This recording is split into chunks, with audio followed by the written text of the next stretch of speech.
Hello, I'm coming to you today with some pesto chicken with mushrooms, and here are the ingredients for this recipe, and it's on a bed of fettuccine and some of the ingredients I use.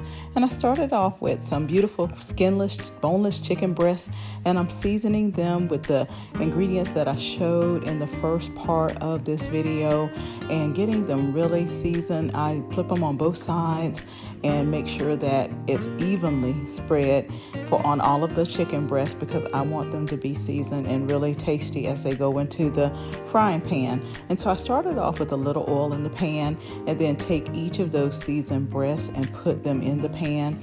And then as they get in, have the pan hot on a medium-high heat, and so that they start to kind of cook immediately.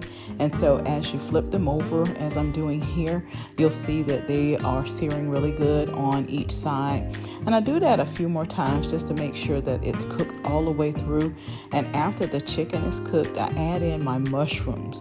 And so I started out with some fresh mushrooms, just picking them up from the grocery store, and then adding in some garlic there, and then letting them, with the little bit of the oil that's left in the pan, just kind of sear off as well. And once they are good and brown, just like you see there in the pan, I'll add my chicken breast back into that so that they can finish off cooking and get some of the mushroom flavor and the garlic flavor in the breast as well.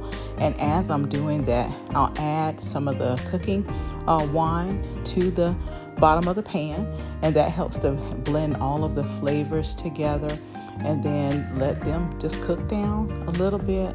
Again, still flipping the chicken breast on both sides. And as it does that, again, you'll find the flavor gets into the chicken really well. The mushrooms get really tender and really seasoned as well. And if you like mushrooms like I do, it's nothing like a good seasoned and tasty mushroom in a dish.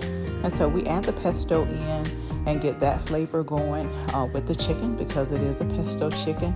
And then as that kind of gets cooked in, and that's the garlic and the pesto that I use in this recipe, but as that gets cooked in, I continue to baste the chicken with the sauce that's made at the bottom of the pan, as well as with the mushrooms. So I transfer some of them from the bottom of the pan to on top of the chicken, so that the flavor is again cooked down and cooked all the way through, and you get every bit of that taste. So as I'm cooking, I also have the fettuccine going in the background. And once that's done, I add the fettuccine to the pan. It gets plated there, so it absorbs all of the stuff that's there as well. And so put that on